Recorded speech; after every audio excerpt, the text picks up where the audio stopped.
All right. Well, it's I played against a really good Texas State team, as I said in the press conference before, and their experience showed.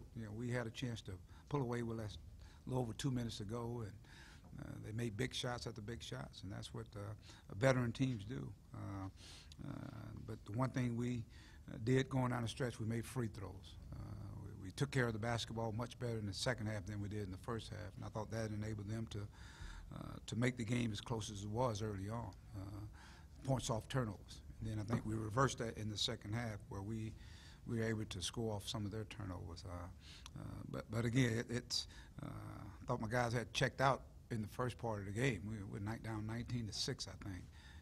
But that's first half, and just kind of concerned about the slow start. I was on that. But we did turn around. I thought our defense was really good. That enabled us to get back in the game, and had some big moments from a guy like Gabe Usaborn came off the bench and gave us a big lift. I thought Reggie starting out, I thought he was a little nervous, and so you expect that with a freshman, your first start.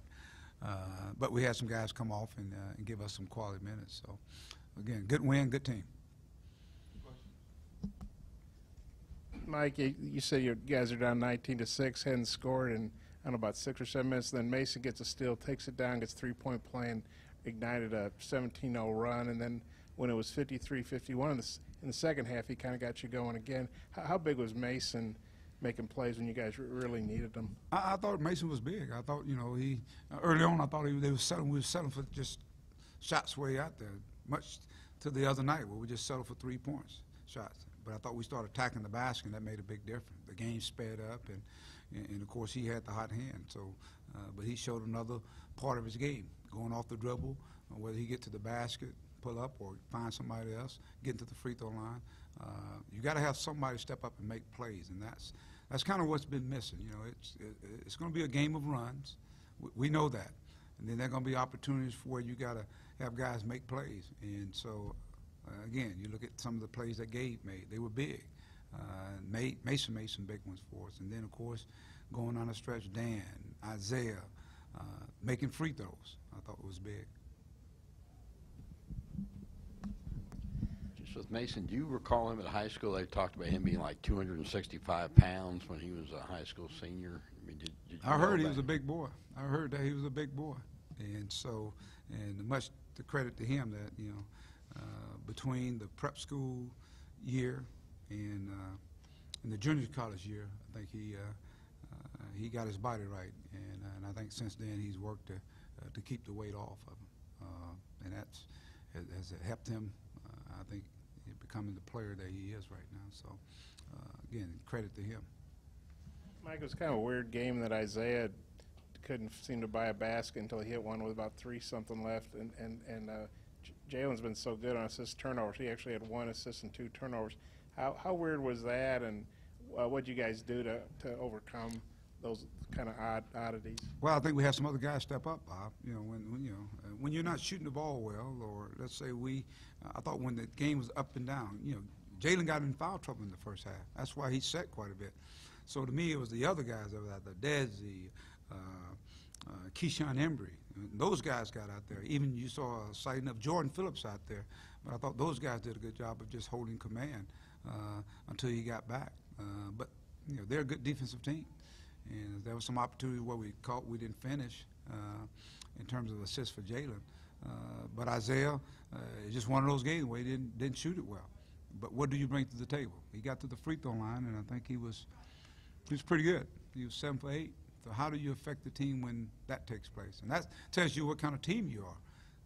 When you don't have those things going, but yet you find a way to win against I think a really good team. They got a chance to win their league. They're a really good basketball team. Casper said he thought that their bad free throw shooting, that maybe all defense had some effect on that they got tired. Did you see any of that at all? Well, I thought we got tired, and they probably did get tired. I don't know. I know they're a very good free throw shooting team, and you look at the percentages. Even for us, the percentage says we're not a good free throw shooting team, but I think in the last 2 or 3 games that free throws has been the difference in the game for us, making free throws tonight. You go 28 for 40. The thing I like about it, we shot 9 free throws the last game. We shoot 40 tonight. Why such a big difference?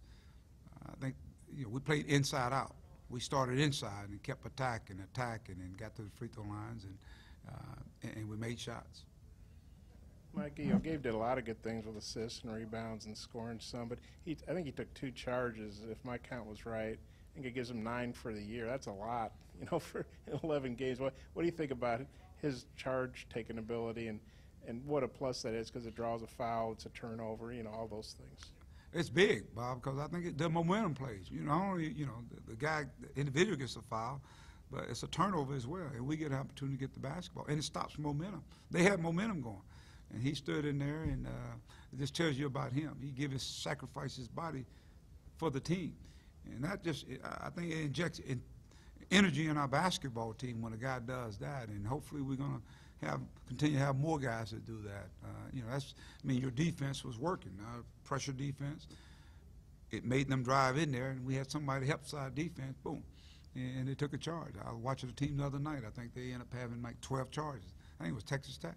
They do a good job of help side. So, good teams. When you get teams out of control, you got to have people that willing to step over there and take charges. Like Gabe had 3 or 4 assists, maybe just to Daniel tonight. Is that something you've seen coming on in practice from him also? Well, I think Gabe's got a pretty good grasp of basketball, and now the key is going out and doing it each and every night. And tonight, he did a good job of seeing that Dan was sealing, and Dan did a good job of going and getting it. It's amazing when you start feeding the big guy, then he just turns it to another level. He starts really playing hard on both ends, and we saw that with Dan. He gets a double-double, and that's just smart basketball playing. You got guys out there can recognize. He had a size advantage, and he just had to lift guys off the other side because they were just packing in there on him. He did a good job of flashing and the timing of getting the ball to the right player at the right time. Mike, this team hadn't lost in like a month or something, and you guys are down by 13. You've had a couple losses here. Just how good was it to come back against a pretty good team and get a win when it had been kind of a rough stretch for you? I got a feel for what the makeup of this team, and one thing about these guys in basketball, you have a quick turnaround. Unlike in football, you got a whole week to kind of sit there and you feel it and all that stuff. But it was a quick turnaround for our guys, and another opportunity to play against another team that's coming here, had nothing to lose and everything to gain. So I think it says a lot about our guys, just kind of rallying, and it wasn't a thing of beauty, but you want the win column, and that's what they got back in the win column. They get a chance to go home and have a happy Christmas, and then they get a chance to come back and we really go to work because, again, we got a window of almost a week and a half, 2 weeks, whatever it is, to learn from all the games we've played and just really kind of get better, get better on execution. I think our defense is good. It's really good at times, and continue to develop that bench. We got to continue that because I think that's going to be big for us as we move on in the next games. How nice is it to get a win going into Christmas? And these young guys, they're probably kind of homesick. Maybe want to get mom's home cooking, whatever. How good is just to win and these young guys get a little time at home and stuff too? That's good. That's good. I've been known to be a Scrooge over the years. They get maybe 1 or 2 days, but they get a chance to go home and they got to be back here. We got to practice at 2 o'clock on the 26th, so they get a chance to go home today. And you know what? It's been a grind for some of these guys. You think about these guys. These guys are 18, 19, just coming out of high school. And just within the last week, they had 3 games. And then you're talking about studying and all that stuff. This is new territory for these guys. And so now, let's say a guy like Isaiah, maybe it's time for him to get his body some rest. Jalen Harris, he sat out a whole year. It's a new way of playing. So they get a chance to, Daniel, get some rest.